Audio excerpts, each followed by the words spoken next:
مولانا محمد مبارک وسلم اللهم صل على سيدنا مولانا محمد مبارک وسلم اللهم صل على سيدنا مولانا محمد مبارک وسلم فاعوذ باللہ من الشیطان الرجیم بسم اللہ الرحمن الرحیم اللہ نور السماوات والارض، اللہ آسمانوں کا اور زمینوں کا نور ہے۔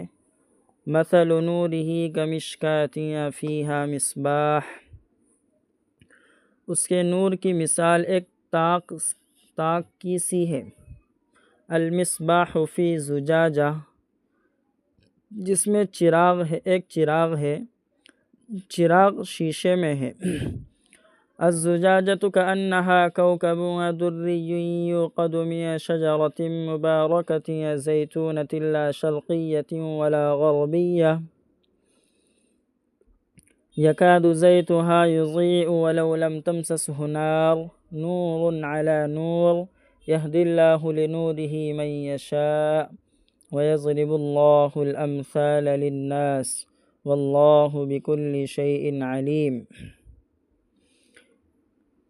شیشہ ایسا کہ جیسے موتی کی طرح چمکتا ہوا ستارہ جو زیتون کے مبارک درخت کے تیل سے روشن کیا جاتا ہے، نہ اس کا رخ مشرق کی طرف ہے اور نہ مغرب کی طرف۔ اگر اس کو آگ نہ بھی چھوئے تو لگتا ہے کہ اس کا تیل خود بخود روشنی دینے لگے گا۔ نور ہی نور، اللہ جسے چاہتے ہیں نور کی طرف پہنچا دیتے ہیں، اور اللہ لوگوں کی ہدایت کے لیے مختلف مثالیں بیان فرماتے ہیں۔ اللہ ہر چیز کو خوب جانتے ہیں۔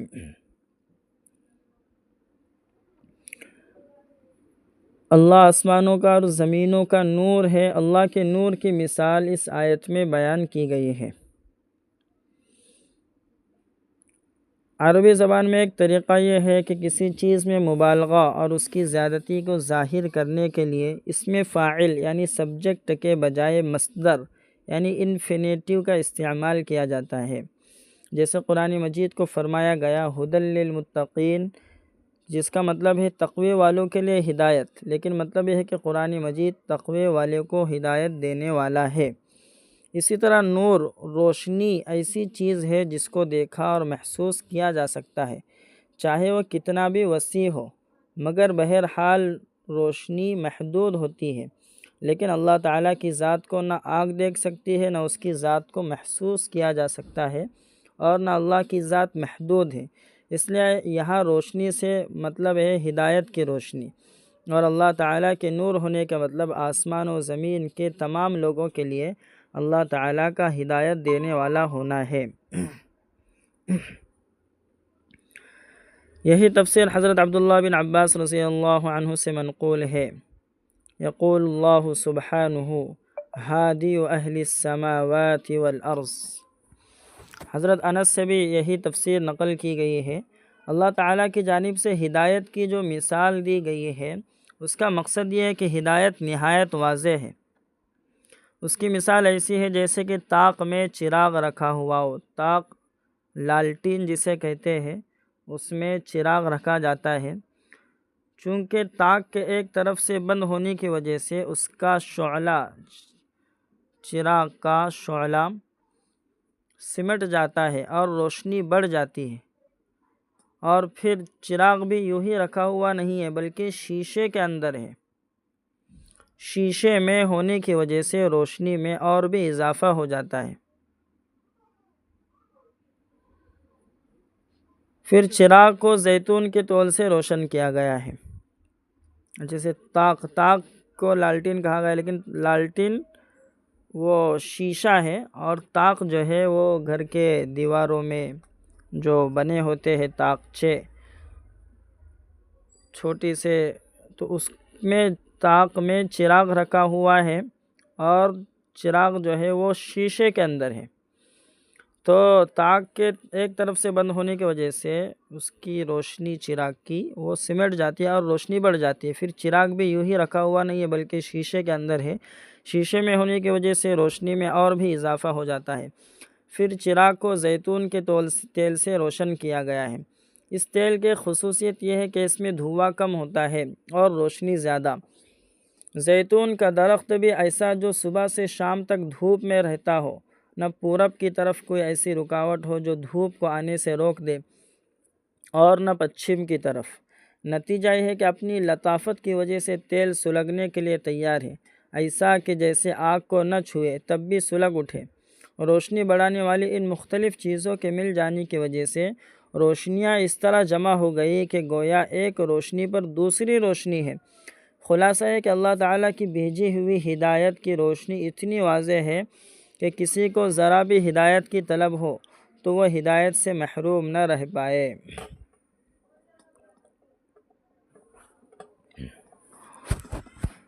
پھر آگے فرمایا فی بیوت اذن اللہ ان ترفع ویذکر فیہا اسمہ یسبح لہ فیہا بالغدو والآصال۔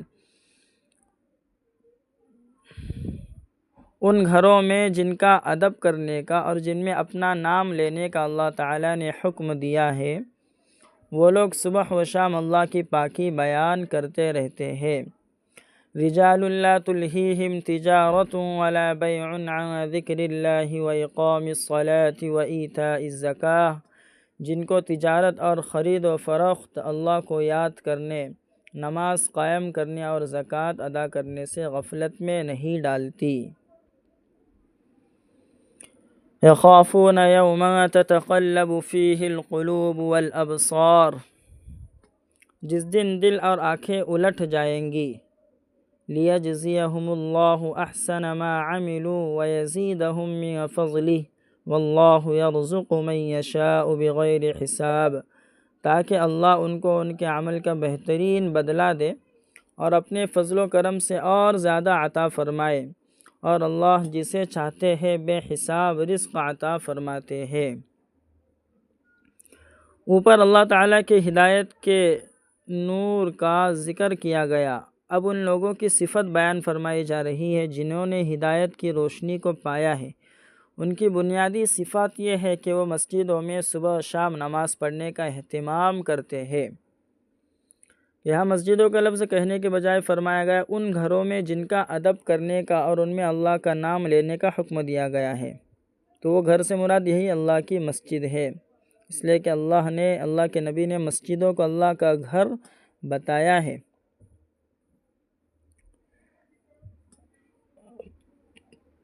مسجد کے ادب اور احترام کے واجب ہونے پر پوری امت کا اتفاق ہے۔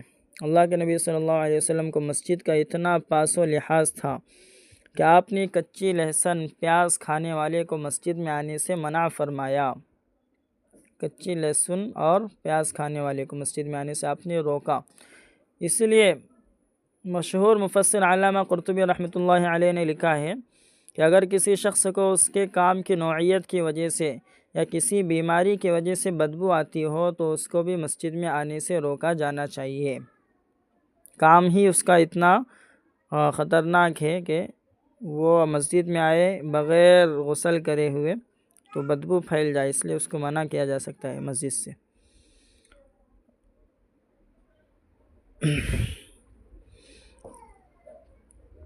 اسی طرح اللہ کے نبی صلی اللہ علیہ وسلم کے زمانے میں جو مسجد نبوی کی عمارت تھی بہت سادہ تھی، اور آیت میں جو کہا گیا کہ ان گھروں میں جن میں اللہ کا ذکر بلند کیا جاتا ہے، اور ان گھروں میں کہ جن کو اللہ نے بلند کرنے کا حکم دیا، تو بلند کرنے کا مطلب خوبصورت اور بلند اور بالا عمارت بنانا بھی ہے، اور اس کی بھی بڑی فضیلت اللہ کے نبی نے ارشاد فرمایا کہ جس نے اپنے مال میں سے مسجد بنائی اللہ تعالیٰ اس کے لیے جنت میں گھر بنائیں گے۔ تو اللہ کے نبی کے زمانے میں مسجد نبوی کی عمارت بہت سادہ تھی، اور حضرت عمر کے دور میں جب مسجد کی پھیلایا گیا مسجد نبوی کو تب بھی اس کی سادگی کو باقی رکھا گیا، لیکن حضرت عثمان نے اس کی پختہ اور خوبصورت تعمیر کی۔ پھر حضرت عمر بن عبدالعزیز جب مدینہ کے گورنر تھے تو مسجد نبوی کی عمارت کو مزین کرنے پر بہت توجہ دی، اور اچھا سے اچھا ڈیکوریشن کرنے پر، اور منقش پتھر استعمال کیے، یعنی نقشے والے پتھر استعمال کیے۔ فقہاء میں امام ابو حنیفہ رحمۃ اللہ علیہ سے منقول ہے کہ مسجدوں کو سونے کے پانی سے منقش کیا جا سکتا ہے، اس میں نقش و نگار کی جا سکتی ہے، اللہ کے نبی حضرت سلیمان علیہ السلام کے بارے میں منقول ہے کہ انہوں نے بیت المقدس کی مسجد کو خوب آراستہ فرمایا تھا۔ تو یہ ایک جانب اللہ کے نبی نے مسجد کو اس طریقے سے آرائش کرنے کی اجازت دی ہے، لیکن دوسری طرف اللہ کے نبی نے مسجد کے اعمال پر توجہ دینے کی بجائے صرف مسجد کے زیب و زینت میں، ڈیکوریشن میں بڑھ چڑھ کر حصہ لینے کو ہی فخر کا ذریعہ سمجھنے اور اس پر بڑائی جتانے کو ناپسند کیا ہے۔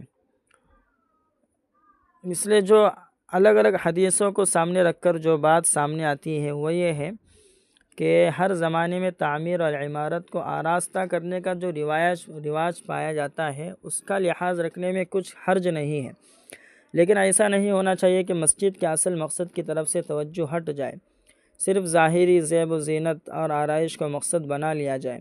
یہ بھی بہتر نہیں کہ عمارت کو مزین کرنے اور آراستہ کرنے پر بہت زیادہ خرچ کیا جائے، اور یہ بھی درست نہیں کہ اس کو ایک دوسرے کے مقابلے میں مسجد کے ڈیکوریشن میں ایک دوسرے کے بارے میں فخر اور بڑائی کے اظہار کا ذریعہ اس کو بنا لیا جائے۔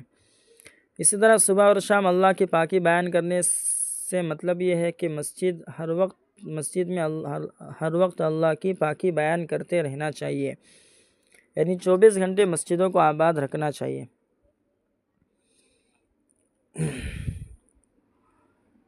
تو مسجد نے اصل میں مردوں کی عبادت کرنے کی جگہ، اس لیے کہ آیت میں رجال کا لفظ استعمال کیا، عورتوں کے عبادت کرنے کی جگہ نہیں ہے، کیونکہ اللہ کے نبی نے ارشاد فرمایا عورت کا گھر بلکہ اس کے گھر کے کسی کونے میں نماز پڑھنا مسجد میں نماز پڑھنے سے بہتر ہے۔ یہ اللہ کے نبی کا فرمان ہے، صلاۃ المرء فی بیتہا افضل۔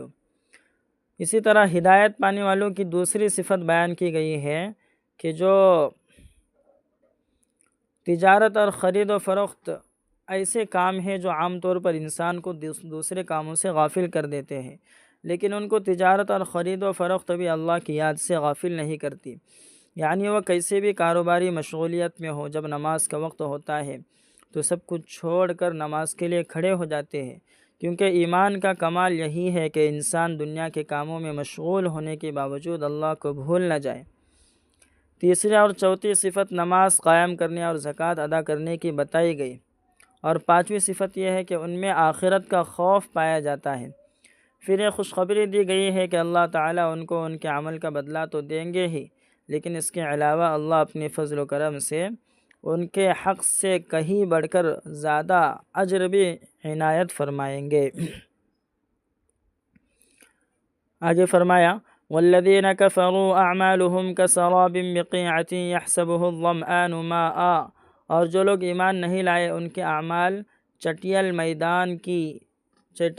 میدان میں چمکتی ہوئی ریت کی طرح ہے کہ جس کو پیاسا پانی خیال کرتا ہے، حتی اذا جاءہ لم یجدہ شیئا ووجد اللہ عندہ فوفاہ حسابہ، یہاں تک کہ جب اس کے پاس پہنچ جاتا ہے تو اس کو کچھ بھی نہیں پاتا، اور اس نے وہاں پانی کے بجائے اللہ کو پایا، پھر اللہ نے اس کا پورا حساب چکا دیا۔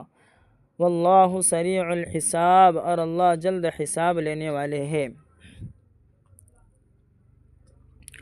او كظلمات فی بحر اللج یغشاہ موج من فوقہ سحاب ظلمات بعضها فوق بعض اذا اخرج يده لم يكد يراها ومن لم يجعل الله له نورا فما له من نور، یا جیسے گہرے سمندر کے اندھیرے کو ایک لہر نے ڈھانپ رکھا ہے، اس کے اوپر بھی ایک اور موج ہے اور اس کے اوپر بادل ہے، یعنی تہ بتہ ایک کے اوپر ایک اندھیرے ہے، اگر اپنا ہاتھ نکالے تو نظر نہ آئے، اور جس کو اللہ نے روشنی سے نہ نوازا ہو اس کے لیے کوئی روشنی نہیں۔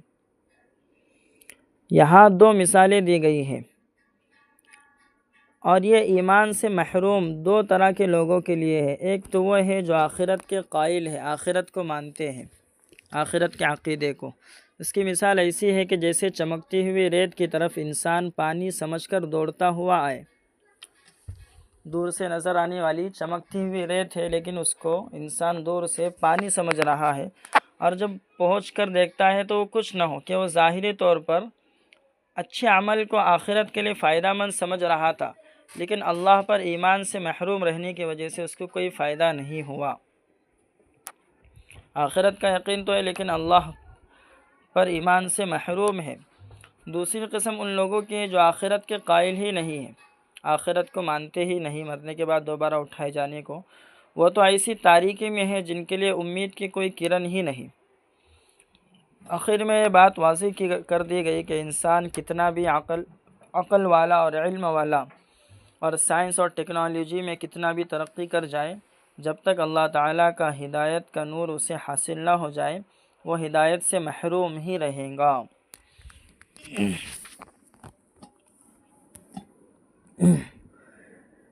پھر آگے فرمایا أَلَمْ تَرَ أَنَّ اللَّهَ يُسَبِّحُ لَهُ مَا فِي السَّمَاوَاتِ وَالْأَرْضِ وَالطَّيْرُ صَافَّاتٍ، کیا آپ کو معلوم نہیں کہ آسمان و زمین کی تمام چیزیں اور پر پھیلائے اڑتے ہوئے پرندے سب اللہ تعالیٰ کی پاکی بیان کرتے ہیں۔ كُلٌّ قَدْ عَلِمَ صَلَاتَهُ وَتَسْبِيحَهُ، ہر ایک کو اپنی بندگی کا طریقہ اور اپنی تسبیح معلوم ہے۔ واللہ علیم بما یفعلون، اور یہ جو کچھ کرتے ہیں اللہ اس سے واقف ہے۔ تو اس آیت میں کہہ رہے ہیں کہ اللہ تعالیٰ کے آسمان و زمین کی ہر چیز اللہ کی تسبیح، اللہ کی پاکی بیان کرتی ہے۔ تسبیح اور نماز کا اصل مقصد اللہ تعالیٰ کے احکام کے آگے سر جھکا دینا اور ان کو بجا لانا ہے۔ کائنات میں کتنی چیزیں پھیلی ہوئی ہیں وہ سبھی ہر لمحہ اللہ تعالیٰ کے دیے ہوئے احکام کی پابند ہیں۔ سورج ہو یا چاند یا دوسرے سیارے گیلیکسیز، سمندر ہو یا زمین اور پہاڑ، چرند یعنی چرنے والے جانور ہو یا پرند یعنی اڑنے والے جانور، یہ سب مسلسل اسی کام میں لگے ہوئے ہیں جس کا اللہ تعالیٰ نے قانون فطرت کے ذریعے ان کو حکم دیا ہے۔ اس طرح اگرچہ ان کے پاس زبانیں نہیں ہیں جو الفاظ میں اللہ کی پاکی اور اس کے حکم کے سامنے تابع داری کو بیان کرے، لیکن یہ بغیر زبان کے اپنے عمل سے ہر وقت اللہ کی پاکی بیان کرنے میں مشغول ہیں۔ تو یہ عمل سے، لیکن بعض مفسرین کہتے ہیں کہ واقعی دنیا کی تمام مخلوقات زبان نہ ہونے کے باوجود اللہ کی تسبیح پڑھتی اور اللہ سے دعائیں کرتے رہتی ہے، لیکن انسان ان کی زبان سمجھ نہیں سکتا اور ان کی بولی کو سمجھ نہیں سکتا۔ پھر آگے فرمایا وَلِلَّهِ مُلْكُ السَّمَاوَاتِ وَالْأَرْضِ وَإِلَى اللَّهِ الْمَصِيرُ، تمام آسمان و زمین میں اللہ ہی کی حکومت ہے اور اللہ ہی کی طرف سب کو واپس آنا ہے۔ أَلَمْ تَرَ أَنَّ اللَّهَ يُزْجِي سَحَابًا ثُمَّ يُؤَلِّفُ بَيْنَهُ ثُمَّ يَجْعَلُهُ رُكَامًا فَتَرَى الْوَدْقَ يَخْرُجُ مِنْ خِلَالِهِ فَإِذَا أَصَابَ بِهِ مَنْ يَشَاءُ مِنْ عِبَادِهِ إِذَا هُمْ يَسْتَبْشِرُونَ۔ أَلَمْ تَرَ أَنَّ اللَّهَ يُزْجِي سَحَابًا ثُمَّ يُؤَلِّفُ بَيْنَهُ ثُمَّ يَجْعَلُهُ رُكَامًا فَتَرَى الْوَدْقَ يَخْرُجُ مِنْ خِلَالِهِ وَيُنَزِّلُ مِنَ السَّمَاءِ مِنْ جِبَالٍ فِيهَا مِنْ بَرَدٍ فَيُصِيبُ بِهِ مَنْ يَشَاءُ وَيَصْرِفُهُ عَنْ مَنْ يَشَاءُ يَكَادُ سَنَا بَرْقِهِ يَذْهَبُ بِالْأَبْصَارِ۔ آپ نے دیکھا نہیں کہ اللہ تعالیٰ بادل کو نکالتے ہیں، پھر اس کو آپس میں ملا دیتے ہیں، پھر اس کو تہ بتہ فرما دیتے ہیں، بادل کو یعنی ایک کے اوپر ایک بادل کو تہ بتہ، اس کا مطلب پھر تم دیکھتے ہو کہ اسی درمیان سے بارش برستی ہے اور اللہ بادل کے پہاڑوں میں سے اولے برساتے ہیں، جس پر چاہتے ہیں گرا دیتے ہیں اور جس سے چاہتے ہیں اس کا رخ پھیر دیتے ہیں۔ ایسا معلوم ہوتا ہے کہ اس کی بجلی کی چمک آنکھوں کو اچک لیں گی۔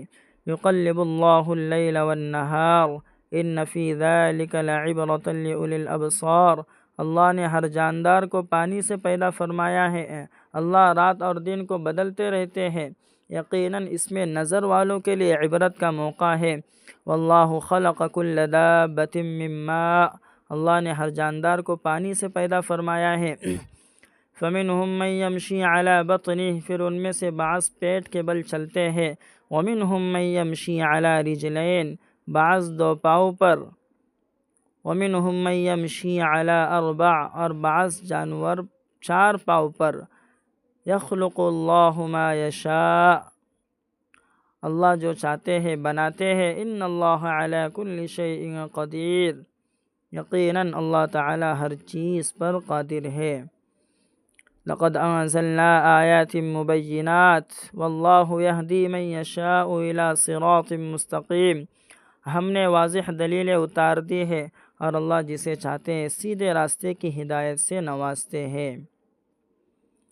یعنی بارش کے نظام کو دیکھو، یا دن اور رات کی تبدیلی کو، یا چوپائے یعنی جانوروں کی مختلف قسموں کو کہ کوئی پیٹ کے بل چلتا ہے، کوئی 2 پاؤں پر اور کوئی 4 پاؤں پر، یہ سب اللہ کے وجود، اس کی قدرت اور طاقت اور تنہا اللہ کے قابل عبادت ہونے کی کھلی ہوئی نشانیاں ہیں، جن پر ہر انسان کو ایمان لانا چاہیے تھا، مگر انسان کی بد نصیبی یہ ہے کہ وہ اس کے باوجود ایمان سے محروم ہے۔ تو یہ آیت نمبر 46 پر آج کی ہماری تفسیر کی کلاس مکمل ہوتی ہے۔ السلام علیکم ورحمۃ اللہ وبرکاتہ۔